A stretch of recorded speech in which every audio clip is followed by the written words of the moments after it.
ठीक है, तो हम लोगों ने एडवांटेजेस देख लिया क्लोज लूप कंट्रोल सिस्टम का।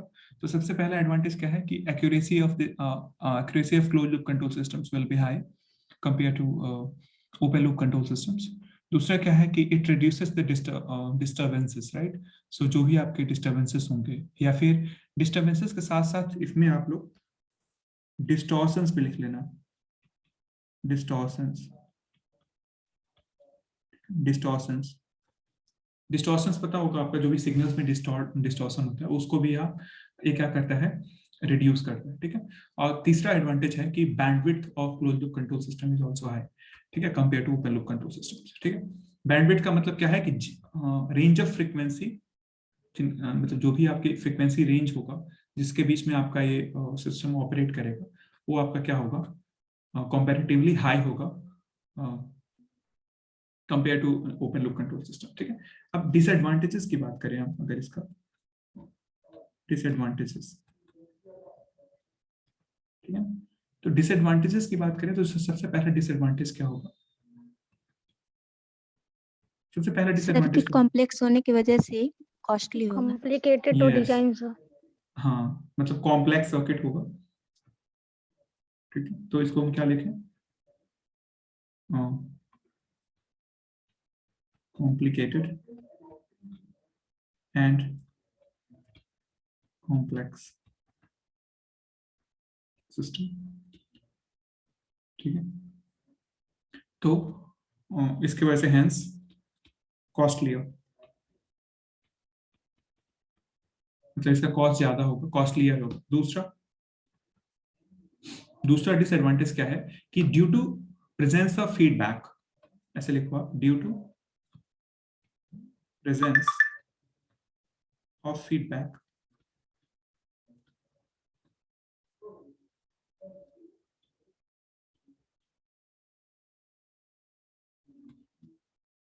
क्या लिखा जाए,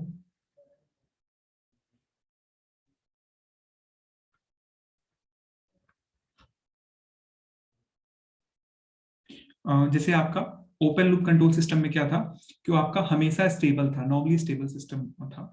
लेकिन इसमें एक्चुअली जब फीडबैक प्रेजेंट है तो इसकी वजह से क्या हो सकता है, ये आपका अनस्टेबल सिस्टम हो सकता है। ठीक है ना, तो due to the presence of feedback, the issue of instability, instability,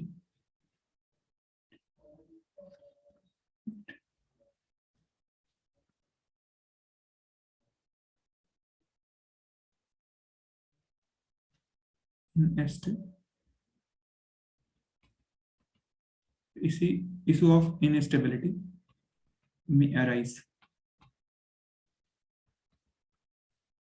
ठीक है ना, तो इसमें प्रॉब्लम ऑफ इनस्टेबिलिटी मतलब ये स्टेबल सिस्टम नहीं होगा कई बार। ठीक है ना, डिपेंड करता है वो, अभी कंफर्म नहीं है, वो डिपेंड करेगा डिजाइन पे कि आपने डिजाइन कैसा किया। ऐसा नहीं है कि हमेशा अनस्टेबल होगा, क्योंकि हम किसकी बात करेंगे, हमेशा हम स्टेबल सिस्टम की बात करेंगे। ठीक है ना, तो जो फीडबैक है ना उसकी वजह से ये सिस्टम क्या होता है कि इसमें इसमें इनस्टेबिलिटी वाली प्रॉब्लम आती है। ठीक है, तो इसीलिए हम आगे जब पढ़ेंगे हम लोग क्लोज लूप कंट्रोल सिस्टम, तो उसमें स्टेबिलिटी एक बहुत इंपॉर्टेंट फिनोमेना होगा, जिसमें हम क्या देखेंगे कि हमको सिस्टम को स्टेबल बनाना है हर हालत में। क्योंकि अगर अनस्टेबल सिस्टम हो जाएगा, ठीक है ना, उस केस में तो फिर वो कोई काम लायक रहेगा नहीं। अनस्टेबल सिस्टम का मतलब क्या है, जो भी आप इनपुट दोगे आउटपुट कुछ बाउंडेड रहेगा ही नहीं, वो अपने आप इधर उधर वेरी करेगा या फिर कुछ लिमिट से बाहर जाएगा।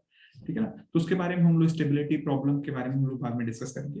बट अभी के लिए आप ये समझो कि अगर आपने फीडबैक लगा दिया है तो because of feedback there might be some problem of instability as well, right. So instability की प्रॉब्लम होगी, लेकिन एक चीज ध्यान रखना है कि ऐसा नहीं है कि हर क्लोज लूप सिस्टम अनस्टेबल होगा। ठीक है ना, ऐसा ध्यान में रखना है। ठीक है, कुछ सिस्टम्स अनस्टेबल होंगे तो उसको हम लोग स्टेबल बनाने के लिए कुछ जुगाड़ करेंगे। ठीक है ना, तो उसको हम लोग ध्यान में रखेंगे। ओके, तो ये आपका एडवांटेजेस हो गया, डिसएडवांटेजेस हो गया किसका, ओपन लूप और क्लोज लूप कंट्रोल सिस्टम का। ठीक है, अब इसके अलावा हम लोग एक और चीज देख लेते हैं। वेट, आपका जो सिलेबस है,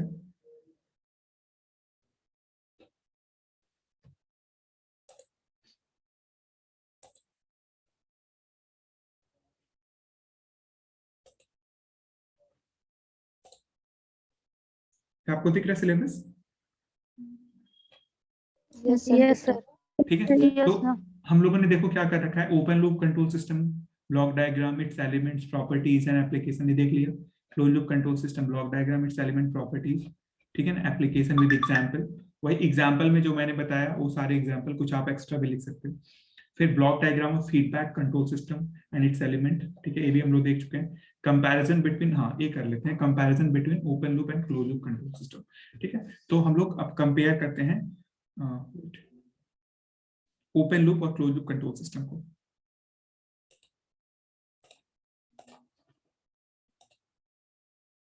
ठीक है, तो हम लोग करते हैं इसको comparison between open loop and close loop control system. तो सबसे पहले कौन सा,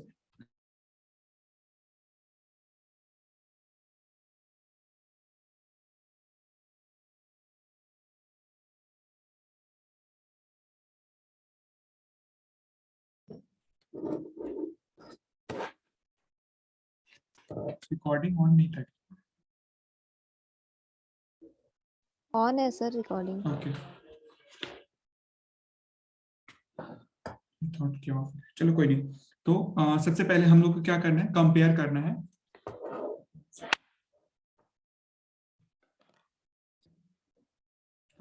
हम लोग को ओपन लूप और क्लोज लूप कंट्रोल सिस्टम। तो सबसे पहले हम लोग लिखते हैं ओपन लूप और इधर लिखते हैं हम लोग क्लोज लूप, ठीक। तो ओपन लूप में सबसे पहला, फर्स्ट, आपको पता है कि अगर कोई चेंज होता है, ठीक है ना, मतलब अगर आउटपुट में कोई चेंज होता है, उस पे उसकी वजह से इनपुट पे कोई इफेक्ट नहीं आता है, ठीक है ना। क्यों नहीं आता है? क्योंकि फीडबैक एग्जिस्ट नहीं करता है, ठीक है ना। तो आप ऐसे लिख सकते हो कि फीडबैक एग्जिस्ट नहीं करता, इसको क्या लिख सकते हो कि एनी, ऐसे लिख सकते हो, any change in output has no effect on the input, ठीक है ना। इसका मतलब क्या है, जैसे हम लोगों ने अभी एग्जांपल देखा था टोस्टर वाला, उसमें क्या है, मान लो कि आपका टोस्टर का काम क्या करता है, ब्रेड को गर्म करना है, ब्रेड को जलाना तो है नहीं। मान लो ब्रेड जल गया, तो ब्रेड जल गया तो हमको पता थोड़ी चलेगा कि ब्रेड जल गया। वो तो जब निकालोगे आप देखोगे इनपुट पे, तो उसका कोई इफेक्ट आएगा नहीं, ठीक है ना। या फिर आप जैसे मान लो कि आप ट्रैफिक लाइट कंट्रोल डिजाइन कर रहे हो, अगर वो ओपन लूप कंट्रोल सिस्टम है, अगर सपोज करो कोई लाइट प्रेजेंट ही नहीं है, मान लो रेड लाइट जल ही नहीं रहा है, खराब हो गया। अब रेड लाइट जब खराब हो गया तो इनपुट पे तो पता ही नहीं चलेगा ना खराब हो गया कि सही है, ठीक है ना। वो तो बाहर आपको आउटपुट दिखेगा कि जल ही नहीं रहा है, तो उसका इफेक्ट तो कोई इनपुट पे आएगा नहीं, ठीक है ना, कि हमको पता चल जाए कि हाँ यार ये खराब हो गया है, हम कुछ और उसके लिए करें, ठीक है। तो मतलब क्या है कि आउटपुट में अगर कोई चेंज हो रहा है गलती से, उसका कोई भी इफेक्ट इनपुट पे नहीं होगा। और क्यों नहीं होगा? क्योंकि फीडबैक नहीं है, ठीक है ना। तो ये इंपॉर्टेंट चीज है। तो क्लोज लूप में क्या होगा लेकिन, कि अगर आउटपुट पे कोई चेंज हो रहा है, मतलब चेंजेस इन आउटपुट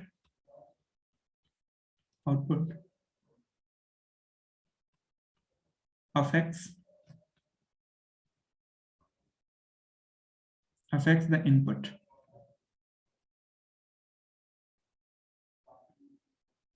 वेट, हाँ बस इतना ही लिख दो, उसमें कोई दिक्कत नहीं। तो मतलब changes in output affects the input, ठीक है। दूसरा अगर हम बात करें तो इसमें देखो ओपन लूप कंट्रोल सिस्टम में क्या है कि आउटपुट मेजरमेंट की जरूरत नहीं होती, मतलब आउटपुट का मेजर करने की जरूरत नहीं है, ठीक है ना। तो मतलब क्या है इसमें, no need to measure the output, ठीक है। इसमें क्या है, आउटपुट मेजरमेंट इज रिक्वायर्ड, लेकिन आउटपुट को मेजर करोगे तभी तो फीडबैक दे पाओगे। तीसरा,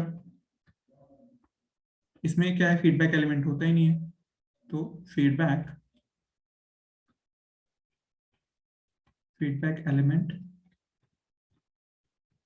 इज नॉट प्रेजेंट। इसमें क्या हो जाएगा, फीडबैक एलिमेंट इज प्रेजेंट। चौथा, इसमें कोई एरर डिटेक्टर होता है क्या? एरर डिटेक्टर होता नहीं है। एरर डिटेक्टर इज एब्सेंट, या फिर नॉट प्रेजेंट लिख सकते हो, इज नॉट प्रेजेंट। और इसमें आपका एरर डिटेक्टर होता है, error detector is present.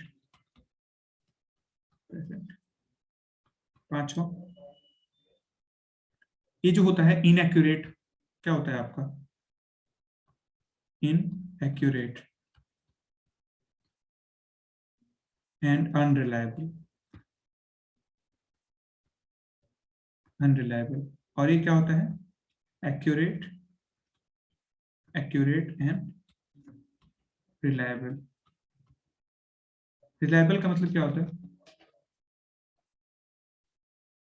What is the meaning of reliable? विश्वसनीय होता है। हाँ, इस पे आप आंख मूंद के भरोसा कर सको, ठीक है।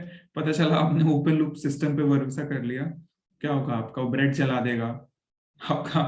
कोई मान लो सिस्टम, जो फॉर एग्जांपल ट्रैफिक लाइट की बात करूं, तो ट्रैफिक लाइट में आपके बल्ब सारे खराब हुए हैं, सारे खराब हैं, उस केस में भी आपका जो आउटपुट होगा, मतलब उस केस में भी मतलब उसको कोई इफेक्ट ही नहीं होगा, ठीक है ना। वो तो अपना दिए जा रहा है इनपुट, लेकिन अकॉर्डिंगली आउटपुट नहीं मिल रहा है, ठीक है। तो वो अनरिलायबल सिस्टम है।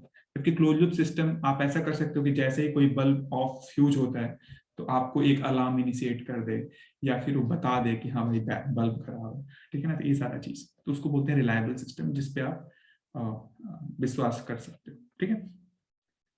अ, हमारा 6.1 कौन सा होगा, कि ये जो है ना, ये डिस्टरबेंसेस के सेंसिटिव होता है, डिस्टरबेंसेस को लेकर। तो लिख सकते हो आप highly highly highly sensitive to the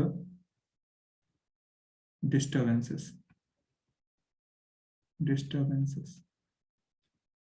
और ये आपका क्या होता है, less sensitive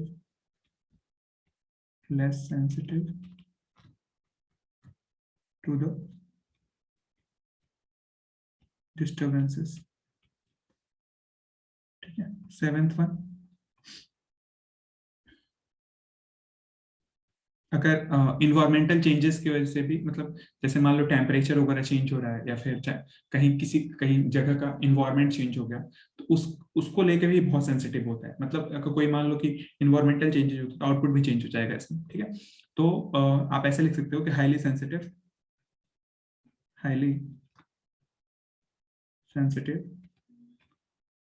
to the environmental changes। इसमें आपका लेस सेंसिटिव लिख दोगे, less sensitive to the environmental changes, ठीक है। अब हमारा 8, इसमें क्या कर सकते हो कि बैंडविड्थ जो होता है इसका, बैंडविड्थ इज स्मॉल, ठीक है ना। इसका बैंडविड्थ क्या होता है, large bandwidth.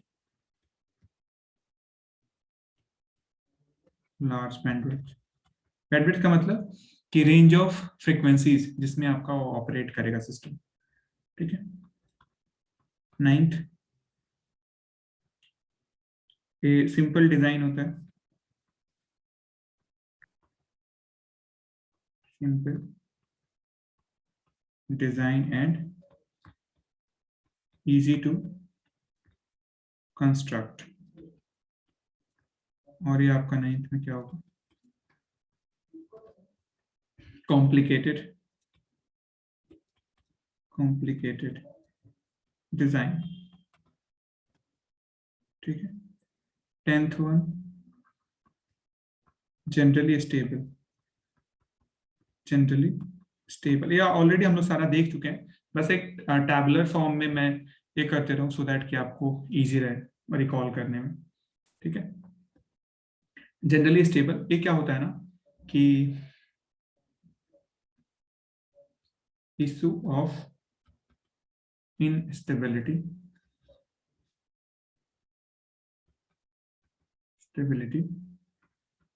because of feedback, ठीक है। 11th, highly affected by non-linearities, highly affected by non-linearity। आप जब फीडबैक लगाते हो ना तो effect of non linearity is reduce significantly, ठीक है ना। तो इसके बारे में हम लोग देखेंगे आगे जब हम लोग पॉजिटिव फीडबैक और नेगेटिव फीडबैक करेंगे। तो आपका रिड्यूस्ड, यहाँ पे लिखो reduced effect of non linearity due to feedback, ठीक है। तो ये आपके जो है ओपन लूप और क्लोज लूप के, तो आप ऐसे ड्रॉ कर लेना टेबल, ठीक है ना। अच्छा, अगर एग्जाम में आता है ओपन लूप और क्लोज लूप कंट्रोल सिस्टम का कंपैरिजन, तो ऐसा नहीं कि एक टेबल बना के चले आना। 5 मार्क्स का होता है तो टेबल नहीं बनाना है, बस उसमें पूरा लिखना है अच्छे से, ओपन लूप क्या होता है, क्लोज लूप क्या होता है, सारा चीज लिखना है पहले अच्छे से, फिर लास्ट में टेबल बनाना है, ठीक है ना। टेबल बनाने से आपको नहीं मिलेगा, ठीक है। एक तो तरीका होता है कि आप टेबल में ही सारा चीज बना दो, वो बड़ा बेकार सा लगता है, ठीक है। तो आप क्या करोगे, पहले ओपन लूप और क्लोज लूप सिस्टम के बारे में लिखोगे और फिर क्या होगा, लास्ट में आप कंपैरिजन टेबल बनाओगे, ठीक है ना। तो ओपन लूप कंट्रोल सिस्टम क्या होता है, एग्जांपल क्या होता है, 5 मार्क्स का क्वेश्चन है तो अकॉर्डिंगली आपको लिखना पड़ेगा, ठीक है। यानी कि आधी अधूरी बातें लिख के चलेगा, ठीक है, तो उससे मार्क्स नहीं मिलते। एनीवेज, तो ये थोड़ा बहुत आपको आइडिया लगा होगा इसके बारे में, ठीक है। और एक टॉपिक कोई था, मैं देखा था सिलेबस में छूट रहा था, उसको हम कवर करते हैं, फिर इसको एंड करेंगे आज का सेशन। एक है हमारा, wait,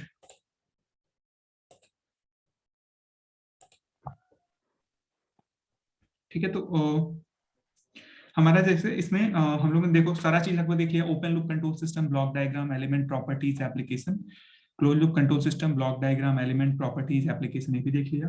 block diagram of feedback control system. अच्छा, फीडबैक कंट्रोल सिस्टम का मतलब क्या है, फीडबैक कंट्रोल सिस्टम का मतलब क्लोज लूप कंट्रोल सिस्टम, ठीक है ना। तो ये चीज ध्यान में रखना, ये जो block diagram of feedback control system है, इसका मतलब क्या है कि फीडबैक कंट्रोल सिस्टम उसके एलिमेंट्स कौन कौन से हैं। तो याद होगा एलिमेंट्स कौन कौन से होते थे, आपका होता था प्रोसेस होता था, प्लांट होता था, कंट्रोलर होता था, ठीक है ना। प्रोसेस, प्लांट या फिर कंट्रोलर, फिर जो आपका सेंसर होता था नीचे, ठीक है। ये सारे उसके एलिमेंट्स हैं और उसकी फिर प्रॉपर्टी जो भी है कंट्रोल सिस्टम, वो सारा चीज लिखना है। फिर comparison between open loop and close loop control system हमारा होकर कंपेयर कर लिया। इसके बारे में linear and non linear system के डेफिनेशन हम लोग ऑलरेडी कर चुके हैं, ठीक है। कंटिन्यूअस एंड डिस्क्रीट का हम लोगों ने नहीं किया है, स्टैटिक एंड डायनामिक का कर चुके हैं, ठीक है। तो अब नेक्स्ट हमारा बचता है कंटिन्यूअस एंड डिस्क्रीट सिस्टम, ठीक है। इसको देख लेते हैं, हाँ बहुत सिंपल से टॉपिक है, छोटा सा। तो वेट, ये लास्ट टॉपिक है इस यूनिट का।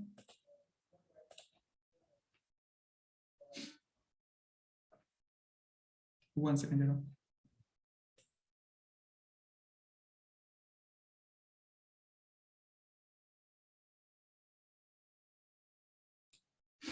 ठीक है। तो नेक्स्ट हमारा है topic continuous and discrete control system, ठीक है। अब देखो कॉन्टिन्यूअस जो नाम है ना, ये जो कॉन्टिन्यूअस और डिस्क्रीट कंट्रोल सिस्टम है, तो कंटिन्यूअस कंट्रोल सिस्टम का मतलब क्या है कि इसमें जो हम सिग्नल सप्लाई करते हैं ना, वो नॉर्मली क्या होता है, कॉन्टिन्यूअस टाइम का होता है सिग्नल, ठीक है ना। और जो भी प्रोसेसिंग होती है वो कॉन्टिन्यूअस डोमेन में होते हैं। कॉन्टिन्यूअस सिग्नल का मतलब क्या है कि कोई सिग्नल जिसमें एक कंटिन्यूटी हो, जैसे मैं मान लो मैं एक सिग्नल ड्रॉ करूं, जैसे ध्यान से देखो, ऐसे मान लो टाइम एक्सेस है, ठीक है ना, मैं कोई ऐसे सिग्नल ड्रॉ कर रहा हूँ, साइन वेव मान लो ऐसे, ठीक है ना, ये हमारा सपोज करो साइन वेव है, ये है सपोज करो ए एम, ये है सपोज करो minus A M, 0 pi 2 pi omega T में मान ले रहा हूँ एंगल, ठीक है, ठीक है, ऐसे करके हमारा ये हो जाएगा 3 पाई 4 पाई, ऐसे करके। अभी जो सिग्नल है ना, इस जो सिग्नल है आपका, कैसा सिग्नल है, कॉन्टिन्यूअस सिग्नल है, कॉन्टिन्यूअस सिग्नल, ठीक है।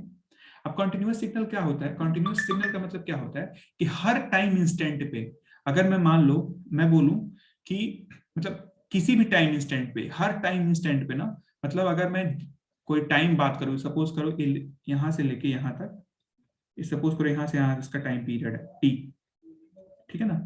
अब सपोज करो जो टी टाइम पीरियड है, तो मैं आप किसी भी टाइम, कोई भी टाइम आप बोलो, सपोज करो टी जो भी टी टाइम पीरियड है उसकी कुछ वैल्यू, सपोज करो मैं बोलूँ 20 मिली सेकेंड, ठीक है ना। अब 20 मिली सेकेंड का टाइम पीरियड है, अब मैं आपसे किसी भी टाइम पे पूछूंगा ना, तो आप वैल्यू बता दोगे कि कितना है इसका एम्पलीट्यूड है। मैं जैसे पूछूं आपसे कि 10 मिली सेकेंड पे वैल्यू बताओ, तो आप क्या बताओगे, 10 मिली सेकेंड, 20 मिली सेकेंड का पूरा पीरियड है, तो 10 मिली सेकेंड का हाफ पीरियड होगा, तो इस पे वैल्यू कितनी है, 0 है, तो आप तुरंत बताओगे इस पे वैल्यू 0 आएगी।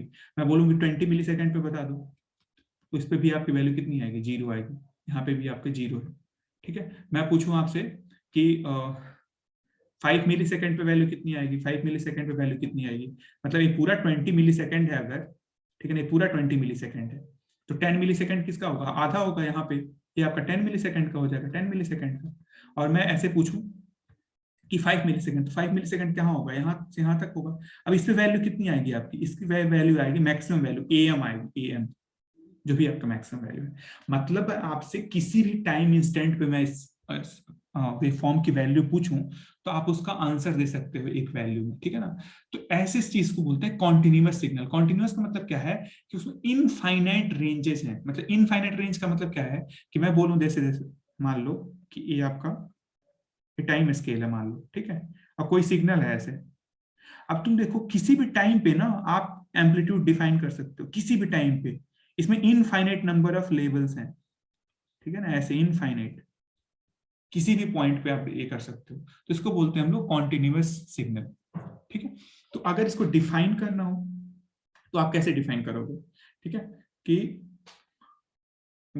इसको अगर मैं, अच्छा एक एक चीज ये होगा, पहले अभी हम डिस्क्रीट को भी डिफाइन कर लेते हैं, फिर इसको दोनों सिस्टम का डेफिनेशन लिखेंगे, ठीक है। ये हमारा कॉन्टिन्यूअस सिग्नल आपको समझ में आ गया हो। कोई सिग्नल कंटिन्यूअस कब होगा, जब उसमें जो भी उसका इंटरवल होगा वो कहाँ तक लाई कर रहा होगा, मतलब दो पॉइंट्स के बीच का जो भी, मतलब अगर मतलब किसी भी सिग्नल को मैं अगर छोटे छोटे डिस्क्रीट इंटरवल्स में मेजर करूँ, तो उसमें इनफाइनाइट नंबर ऑफ इंटरवल्स हो सकते हैं, इनफाइनाइट नंबर ऑफ पॉइंट्स हो सकते हैं, in order to make it as a continuous signal, मतलब वो कंटिन्यूअस होगा, ठीक है ना। किसी भी टाइम पे आप उसकी वैल्यू डिफाइन कर सकते हो।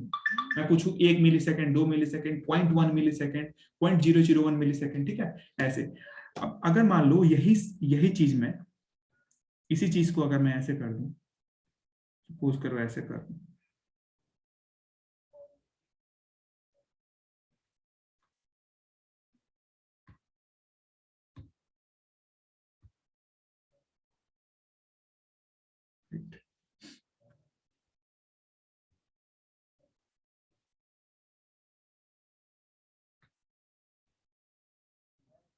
ये सपोज करो आपका टाइम है, ठीक है।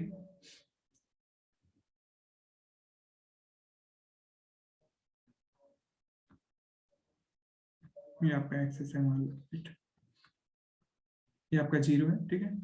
अब जैसे मान लो इसका वैल्यू है 1, इसका वैल्यू है 2, इसका वैल्यू है 3, ये वैल्यू है 3, ठीक है। ऑब्वियसली इसका भी 1 होगा, 2 होगा, 3 होगा, ठीक है। इसका 1 है, सॉरी ऐसे आप डिफाइन कर दो, -1, -2 और ऐसे -3, ठीक है। जो टाइम है इसको आप डिफाइन कर दो, जैसे मान लो 1 है, 2 है, 3 है, 4 है, 5 6 7 8 9, ठीक है ना। सपोज करो मिली सेकेंड में दिया है, ठीक है। अब मैं आपसे पूछूं कि 1 मिली सेकेंड पे वैल्यू कितनी है भाई। मैं पूछूं 1 मिली सेकेंड पे वैल्यू कितनी है, देखो 1 मिली सेकेंड टाइम पे वैल्यू कितनी है इसकी, 2 है, 2 आ गया। चलो मैं पूछूं 2 मिली सेकेंड पे कितना है, 2 मिली सेकेंड पे कितना है, तो 2 मिली सेकेंड पे इसकी वैल्यू कितनी है, 3 है, वाह वाह वाह वाह वाह ठीक है ना। 1 मिली क्राउस हो सेकेंड गई तो मैं लगी हूँ। पानी पी के आया तक गायब। कौन है, कान रात भर जगा तो दिमाग चटा था। अल्पिका सिंह, ठीक है। तो 1 मिली सेकेंड पे 2 हो गया आपका, ठीक है ना। 2 मिली सेकेंड पे 3 हो गया। अब मैं आपसे पूछूं कि चलो 2.5 मिली सेकेंड पे वैल्यू बताओ,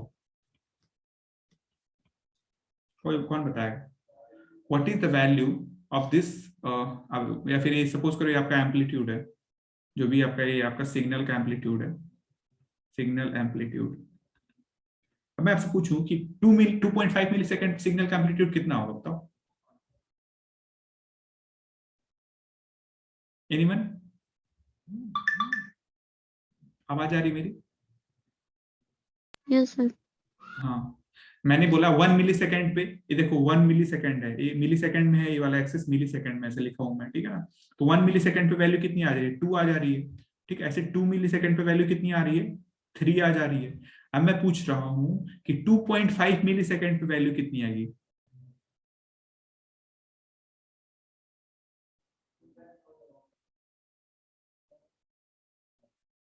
हम्म, 2 और 3 के बीच में आएगा सर।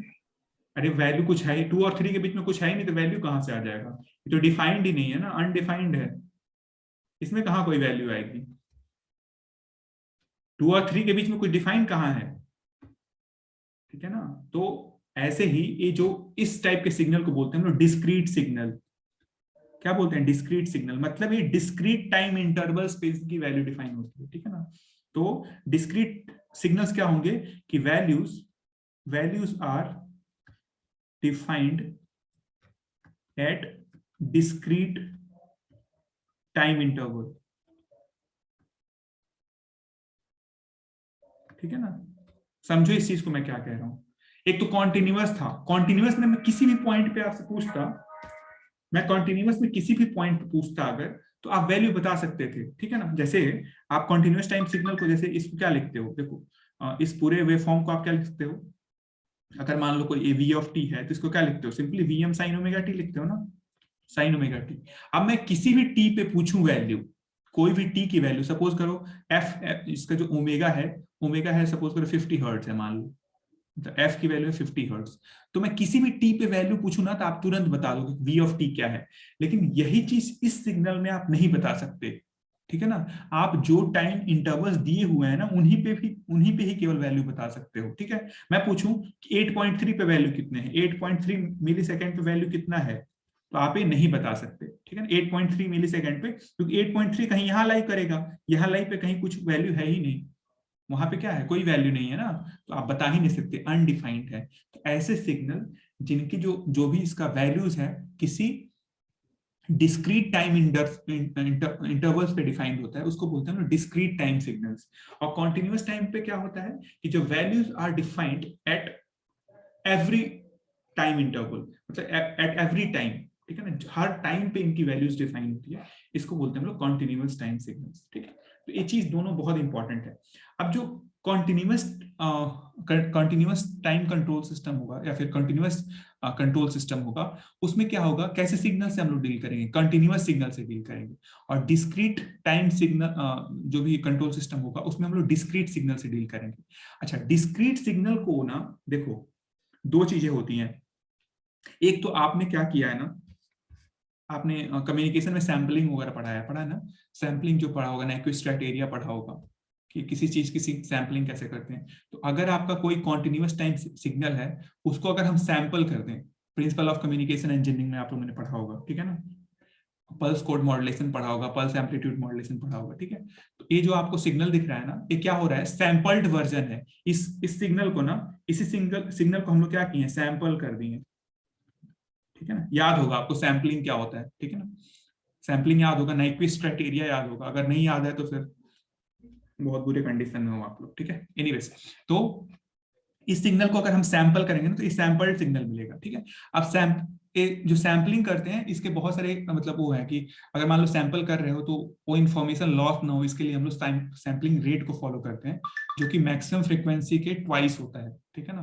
मतलब जो भी आपका सैंपलिंग रेट होता है वो that should exceed the maximum frequency component twice of the maximum frequency component. मतलब आपका जो भी सैंपलिंग का जो फ्रीक्वेंसी होता है वो ट्वाइस ऑफ एफएम, जो भी इस सिग्नल की जो फ्रीक्वेंसी होगी ना, सपोज करो एफएम है इसका, तो इसके दुगना से ज्यादा होना चाहिए सैंपलिंग रेट, तभी वो आपका सिग्नल बाद में रिप्रोड्यूस हो पाएगा, ठीक है। मेरा कहने का मतलब ये है कि अगर हमको कंटिन्यूअस टाइम सिग्नल से डिस्क्रीट टाइम सिग्नल में जाना है तो हम क्या करेंगे, सिंपल कंटिन्यूअस टाइम सिग्नल को डिस्क्रीट सैंपल कर देते हैं, ठीक है ना, तो डिस्क्रीट में पहुंच जाओगे, ठीक है। अब देखो जो हम बात करेंगे ना यहाँ पे, हम लोग कॉन्टिन्यूअस कंट्रोल सिस्टम की बात करेंगे, ठीक है, जिसमें क्या होगा आपका कॉन्टिन्यूअस सिग्नल ऐसे sine omega T, cos omega T, या फिर जो भी टी के फॉर्म में, जिसमें आपके इनफाइनाइट वैल्यूज पॉसिबल होंगे, जो भी टाइम के infinite values, time intervals possible होंगे। इसमें इनफाइनाइट नहीं है, देखो 0 और 1 के बीच में क्या है, कोई आपका किसी भी टाइम पे डिफाइन नहीं है, ऐसे 1 और 2 के बीच में किसी भी टाइम इंटरवल पे आपका इसका डिफाइन नहीं है वैल्यू, ठीक है ना। तो इसको बोलते हैं हम लोग डिस्क्रीट टाइम सिग्नल, ठीक है, और उसको बोलते हैं हम लोग ऊपर वाले को कंटिन्यूअस टाइम सिग्नल, ठीक है।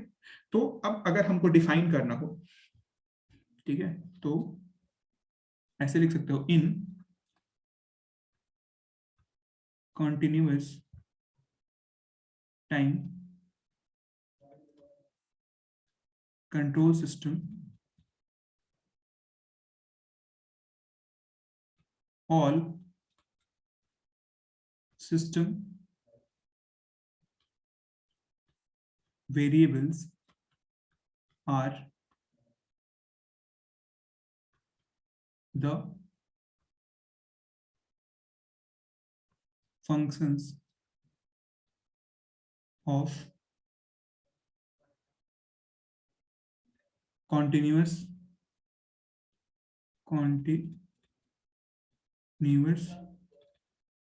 time वेरिएबल टी, ठीक है ना। मतलब सारे जो भी सिस्टम के पैरामीटर्स होंगे ना, वो किसके फंक्शन होंगे, टी के फंक्शन में होंगे हमेशा, कॉन्टिन्यूअस टाइम जो होता है टी के फंक्शन में होंगे, ठीक है। ये चीज आपको ध्यान रखना है, ठीक है। और इन डिस्क्रीट टाइम में अगर बात करूं मैं, इन discrete time control system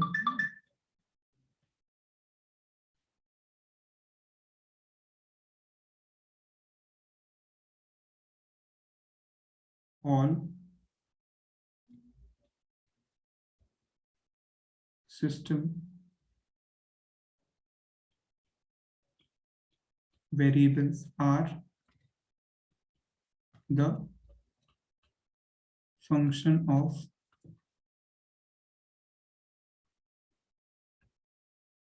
discrete time variable, इसको n लिख सकते हो या फिर k लिख सकते हो, ठीक है ना, वेयर n इक्वल्स टू क्या, 0 1 2 3 ऐसे करके, ठीक है। यहाँ पे जो t होता है क्या होता है, t में कोई भी वैल्यू पॉसिबल है, ठीक है ना, एनी वैल्यू, जो t है ना वो कोई भी वैल्यू पॉसिबल है, any value, any positive value, negative value भी ऐसे any value of any value possible है, मतलब कोई भी 0 से लेके इनफाइनाइट के बीच में कोई भी वैल्यू पॉसिबल। जबकि इसमें क्या है, आपके डिस्क्रीट वैल्यू पॉसिबल, 0 होगा, 1 होगा, 2 होगा, 3 होगा, जैसे देखो ध्यान से, इसमें जो आपका क्या है, 0 है, 1 है, 2 है, 3 है, 4 है, ऐसे करके, मतलब डिस्क्रीट वैल्यू पॉसिबल होंगे, ठीक है ना। मतलब ये फिर डिस्क्रीट वैल्यूज, ठीक है, ये चीज आपको हमेशा ध्यान में रखना है, ठीक है। तो ये समझ में आ गया होगा कि आपका अच्छा, ये जो डिस्क्रीट वैल्यू है ना, यही आगे चल के ना हम लोग यही डिजिटल कंट्रोल सिस्टम में चेंज हो जाएगा, जो डिस्क्रीट टाइम कंट्रोल सिस्टम है ना, यही आगे चल के कन्वर्ट हो जाएगा digital control system, digital control system, ठीक है। अब डिजिटल कंट्रोल सिस्टम में बड़ी इंटरेस्टिंग चीजें आ जाएंगी, जैसे आपका अभी आप लोगों के सब्जेक्ट में पढ़ा होगा, माइक्रो कंट्रोलर पढ़ रहे होगे, ठीक है ना। माइक्रो कंट्रोलर जो वर्ड है ना, माइक्रो कंट्रोलर याद होगा, इसमें जब भी हम लोग कंट्रोल सिस्टम की बात कर रहे हैं उसमें एक टर्म आ रहा है बार बार। देखो जब आप ब्लॉक डायग्राम देखोगे तो क्या आ रहा है, देखो ये क्या लिखा हुआ है, व्हाट इज दिस, कंट्रोलर, ठीक है ना, कंट्रोलर लिखा है ना, तो कंट्रोल। यस, तो कंट्रोलर है। ऐसे ही आप क्लोज लूप सिस्टम देखोगे तो यहाँ भी कंट्रोलर आ रहा है। तो जो आप माइक्रो कंट्रोलर पढ़ रहे हो ना, उसको आप यूज कर सकते हो किस में, डिजिटल कंट्रोल सिस्टम में, in order to model any system, any close loop system. बड़ा इंटरेस्टिंग हो जाएगा फिर, ठीक है ना। आप हर चीज को ऑटोमेट कर सकते हो, हर चीज को स्मार्ट बना सकते हो यूजिंग डिजिटल कंट्रोल सिस्टम। और उसमें क्या यूज करोगे आप, कंट्रोलर्स यूज करोगे, जो आप माइक्रो कंट्रोलर पढ़ रहे हो। तो जो माइक्रो कंट्रोलर आप पढ़ते हो ना, उससे कोई अगर सिस्टम डिजाइन करते हो, जैसे मान लो कोई भी सिस्टम आपसे मान लो डिजाइन किया, या फिर माइक्रो प्रोसेसर ही पढ़ते हो, उससे अगर आप कोई सिस्टम डिजाइन करते हो और उससे आपको स्मार्ट सिस्टम बनाना है, तो आपको अल्टीमेटली डिजिटल कंट्रोल सिस्टम में जाना पड़ेगा। उसमें आपको सेंसर यूज होंगे, फीडबैक एलिमेंट होगा, एरर यूज होगा, बहुत सारी चीजें यूज होंगी, ठीक है। तो ये आपका एप्लीकेशन है, ठीक है, कंट्रोल सिस्टम का। तो ये हमारा फर्स्ट यूनिट ओवर हो गया। तो फर्स्ट यूनिट में वही समझने वाली चीजें हैं, कुछ सिस्टम के बारे में जानना है हमको, सिस्टम क्या होता है, ठीक है। फिर कौन कौन से सिस्टम को इसमें हम लोग देखेंगे, ये सारा चीज। फिर उसके बाद हम लोगों ने कंट्रोल के बारे में देखा, कंट्रोल क्या होता है। फिर सिस्टम में डिफरेंट डिफरेंट टाइप के सिस्टम्स देखे, ठीक है, कि कौन कौन से सिस्टम्स पॉसिबल हैं। और भी ऐसा नहीं कि इतने ही सिस्टम है, और भी डिफरेंट डिफरेंट सिस्टम है, लेकिन मतलब इन जनरल टर्म्स हम लोग किसकी बात करेंगे, वही एलटीआई सिस्टम की बात करेंगे। एलटीआई का मतलब लीनियर टाइम इनवेरिएंट सिस्टम की बात करेंगे, और वो सीसो होगा, फिर उसमें आपका कॉजल सिस्टम होगा, फिर डायनामिक सिस्टम होगा। और अगर मैं इधर की बात करूं तो हम लोग यहाँ पे हमारे जो सिलेबस में है वो आपका कॉन्टिन्यूअस टाइम कंट्रोल सिस्टम है। तो हम लोग जिसमें टी वेरिएबल में सारा सिस्टम पैरामीटर जो होगा ना, उसका जो भी टाइम वेरिएबल होगा वो टी होगा, ना कि एन। मतलब टी की वैल्यू कितनी हो सकती है, 0 से इनफाइनाइट के बीच में कुछ भी हो सकती है, ठीक है ना। तो वो चीज होगा। तो ये सारा चीज हम लोग करेंगे। अब नेक्स्ट यूनिट हम लोग स्टार्ट करेंगे, जिसमें हम लोग मैथमेटिक्स देखेंगे, लैप्लास ट्रांसफॉर्म क्या होता है, कुछ बेसिक सिग्नल के बारे में देखेंगे, बहुत इंटरेस्टिंग है।